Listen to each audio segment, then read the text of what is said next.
nous pensons que c'est une question extrêmement grave et qui est traitée avec une extrême légèreté qui fait que nous arrivons dans une négation du sens des responsabilités et en incurie très grave.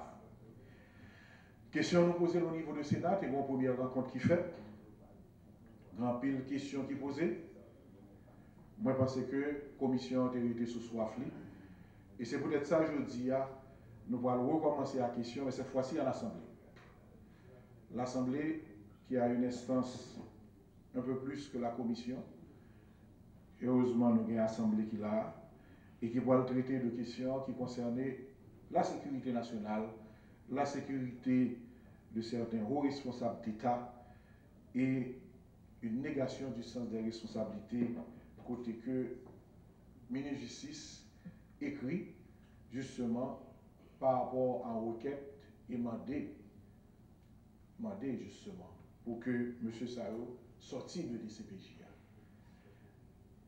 Question l'hypothèse au niveau Sénat, je pense que c'est le Sénat, c'est le dernier rempart. Le Sénat reste le bastion de la démocratie et je pense que je dis au-delà des positions de parti, au-delà des positions, le Sénat a pour le traiter en question nationale, en question importante. Et c'est peut-être ça que la Commission, dans un premier temps, pensait que la question l'idée doit poser devant l'Assemblée, non seulement pour nous garder toute information, mais aussi pour que le Sénat puisse décider. Et c'est peut-être ça. Nous avons trois pouvoirs. Un pouvoir qui l'a qu'à exécuter, un pouvoir qui l'a qu'à contrôler et un pouvoir qui l'a pour juger. Aujourd'hui, le Sénat est dans son rôle de contrôle. Et la Commission s'est adressée au président pour que le problème-là vienne devant l'Assemblée. Merci, sénateur La Tortue, honorable sénateur La Tortue, qui a fait un exposé de ce qui s'était passé et qui n'a rien raté de l'ambiance qu'on a eue la dernière fois. Le président, vous comprenez, en tant que Premier ministre responsable de la sécurité nationale, moi encore à demander, et président, si ce n'est pas d'une responsabilité d'État que nous avons fait séance question à huis clos pour éviter que nous déballer en plénière des questions qui ont mérité que ces sénateurs qui connaissent réponse et qui a jugé qui ça, qui aurait dit au public et qui s'est apporté. Merci.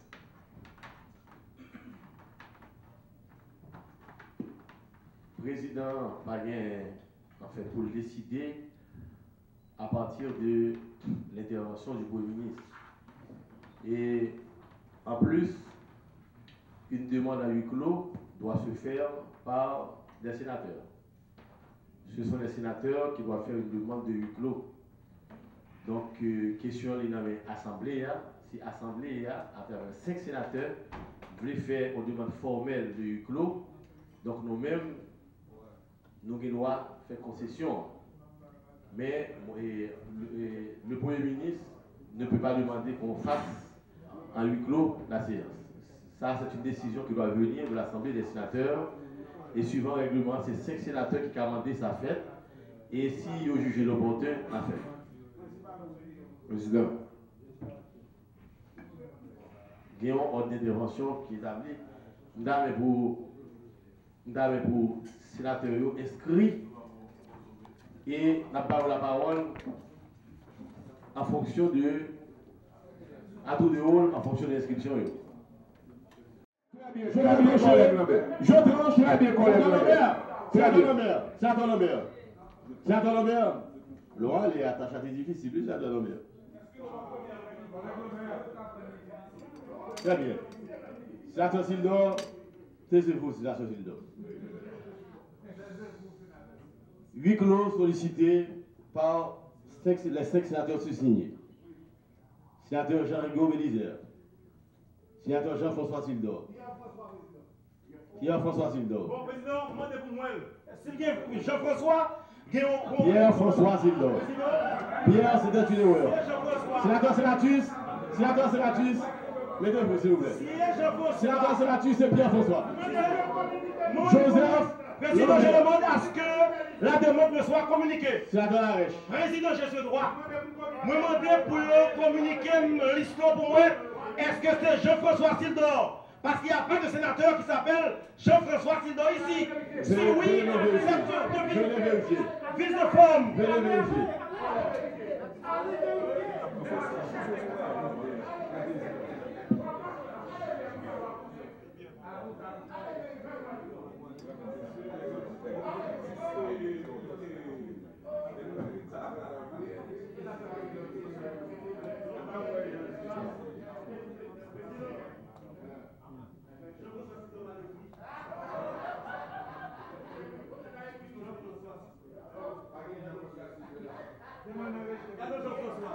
Rapportez-moi la liste, s'il vous plaît.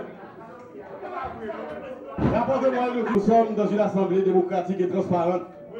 Le sénatus voulait vérifier, il a vérifié. C'est bien Pierre-François Sildor, Joseph Lambert, Cadeau Denis, Jean-Ralph Fétière, Jean-Marie Ralph Fétière, Jean-Marie Ralph Fétière. Le sénateur Cotard, le président de l'Assemblée, ne veut pas décider en fonction de certaines logiques. Le sénateur décide, le président décide en fonction de la loi, en fonction des règlements. Donc, il y a article 85, 84 des règlements intérieurs qui dit, conformément à l'article 110 de la Constitution, le Sénat peut à tout moment décider de siéger à huis clos. La demande de huis clos doit être formulée par au moins 5 de ses membres. La reprise de la séance en public est décidée à la majorité conformément à l'article 110 de la Constitution. Ça, c'est le règlement intérieur. Il est dit, en référence à l'article 110, les séances des deux chambres sont publiques. Mais chaque chambre peut travailler à huis clos sur demande de 5 membres et décider ensuite à la majorité si la séance doit être reprise en public. De la hiérarchie des normes, la Constitution est au-dessus du règlement. Je me fie à l'article 110 pour accorder le huis clos, n'est-ce pas, à l'Assemblée des sénateurs. Merci. On n'a pas dit dans les règlements combien de temps ça doit durer. Je tranche en fonction de la loi. Le huis clos est accordé.